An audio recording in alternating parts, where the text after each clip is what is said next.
All right. Hey. This video is all about what do we do when we have a potential person that comes into our life and they want us to help them with a rental property or a lease. So there's a couple different ways to do this. There's a couple different nuances to take, and I wanted to share with you guys what I do. There's multiple different ways you can do this, but this is what Bruce does, and hopefully can be very effective for you. So first and foremost, let's dive in here. Let's say you have a potential lead, somebody in your life that says, "Hey, you're in real estate. I don't want to buy a house right now. I want to lease something. I want to rent something." You can, in fact, help them lease something. And what you'll need to do is you will still need to fill out an exclusive right to buy. So let's pull that open here, and I'll show you guys.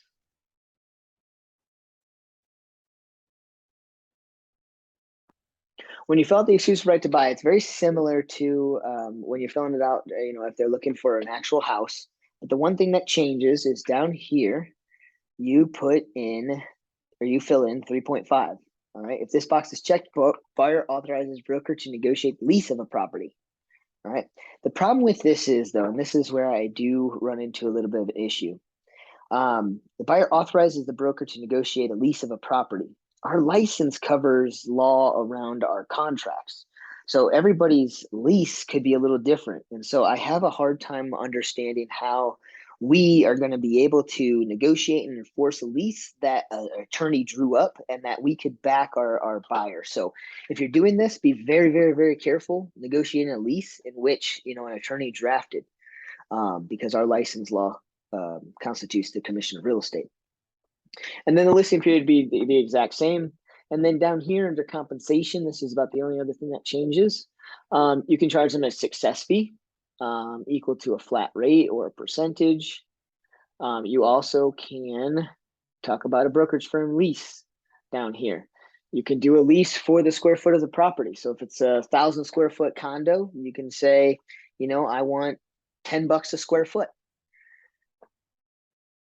You can get real strategic around this, but the reason why I'm walking you guys through this is because it's very difficult to get paid helping somebody with a lease. And even if it's not difficult to get paid, it's difficult to justify the payment. So walk this through with me. You want to help these people. In a real estate sales transaction, the seller usually pays our commission, like 98% of the time. So if we're looking to help a person with a lease, very few landlords will pay out a leasing fee. They may or may not, but it also might be a couple $100 versus a couple $1,000. And then if the the landlord or owner doesn't want to pay out a commission, you'd be charging the seller, the buyer, a commission. And a lot of buyers barely have last month's rent, and security deposit. So again, kind of difficult to get paid a reasonable amount when you help somebody lease, but you can do so. If you are going to go this route, please give me a shout. So that's the way you can do it. The way that I do it, you guys, though, is I look as a possible tenant as a database member, somebody I'm going to nurture, somebody I'm going to make a relationship with, and hopefully at the end of their lease, they're going to buy with me. So what I'll do in that situation is I usually will get into Google, and my spiel to this person is, hey, look, because we're in the state of Colorado, there is not one overarching rental website that, is kind of, restricted or regulated by professionals, just like our MLS is for real estate sales. So every house that goes on the market with a real estate agent goes on the MLS, and the only properties that don't go on the MLS are for sale by owners and some other different websites, but pretty much everything goes on the MLS. But with a rental, there's no regulation. So every website works. The same websites that your client can use, you can use. So when I'm talking with my buyer or with my potential tenants, I'll say, hey, look, the best website I know in the state of Colorado is Zillow.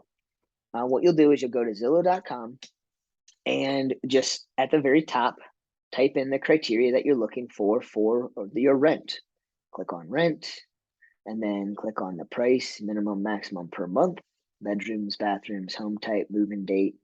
And there's some more over here for dogs, pets, ACs, that sort of thing. Hit search, and that's going to be a very good plethora of potential listings for them. But now to take this one step further, I always say, hey, look, what I can do is I can kind of monitor a Zillow search for you. And the way that you do that, you guys, is you hit save search. So get their criteria, hit save search, and then you'll start to be emailed all of these listings. When you find something that looks intriguing, send it over to them. And then I always tell them, hey, look, I can help you kind of navigate through the websites, but because it's not a regulated type of thing in Colorado, I am going to have to ask you to call the seller directly or the property manager to set up that showing and potentially get in. Will you let me know, when you have some showing set up? If I'm able to attend, I'll attend with you. I can't represent you, but I'll be able to attend and give you my thoughts and my food for thought. Most of the time, you guys, I don't go on showings with them. I just leave it to them. But if they want me to, and if they feel that strongly, I might make a point in my schedule to do so. But most often, I'm not seeing it with them. I just give them that option. Once they find that lease, then I put them on a once a month follow-up campaign. Month one, hey, how's everything going in your new digs? How did you guys settle in? How's the neighbors? Is there anything that I can do for you? Month two, hey, just checking in. Month three, hey, there's some cool things going on in and around the community. So once a month, you're following up with them. You're touching base. Give them community events. Give them local restaurants and areas to visit. If you go visit something, send it out to your database, and that includes these tenants. Right? Do they know about the elk rutting in Estes Park at a certain time of year? Right now it's October. Do they know the best places to go see fall colors? In Christmas time, do they know the best places to go look at Christmas lights?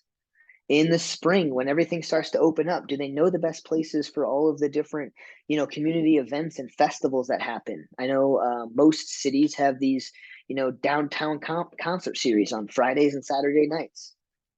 Those are the things that I touch base with new tenants. They like to know and get used to the area, and you're providing 100% value without having to do a whole lot of work.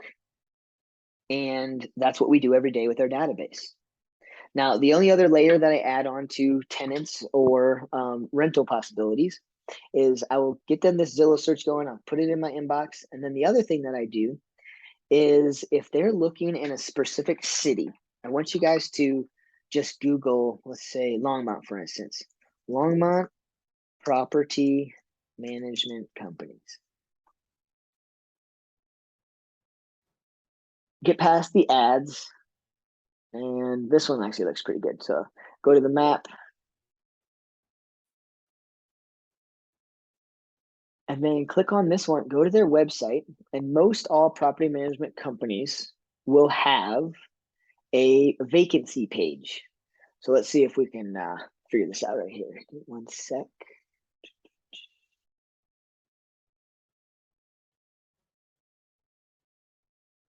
All right, check out our properties.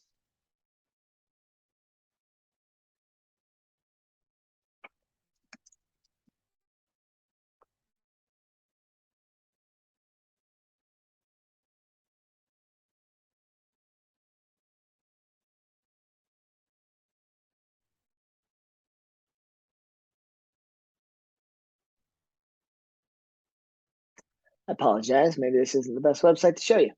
Let's go back. Let's click on the next one down.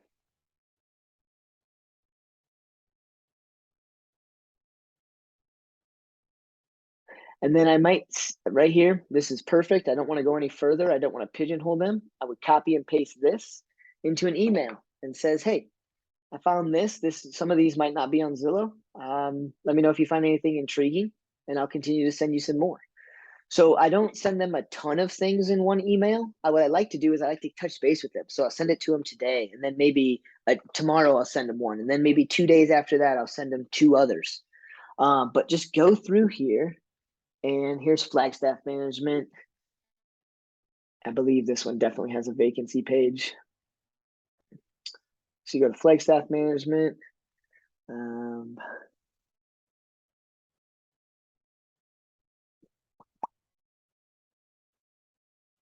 Gosh darn it.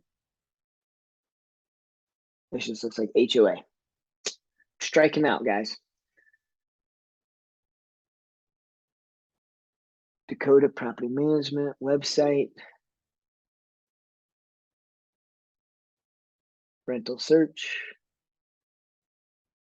And there you have it. So I would send them this page. I know that it says Superior and Firestone, but you can send them this page and say, hey, I know there's not a lot that's going on in Longmont. Maybe here's one in Longmont. There's not a lot that's going on in Longmont, but here are some available properties. Maybe you're willing to go outside of the box a little bit. I'd send them this website and say, hey, some of these might not be on Zillow. Let me know if there's anything that intrigues you. And, we can look into this a little further. So there you have it, guys. That's what I do. And I continually touch base with them. I continually help them without, one, getting in my car to go show them property. And two, it's a lot of liability. I believe it's so much liability, guys. You guys do not have property manager's license. It's a lot of, different work put in, seeing properties, reviewing leases, all of that stuff for most likely a couple $100. So there you have it. That's what I do. Let me know if you have any questions. Have a great day.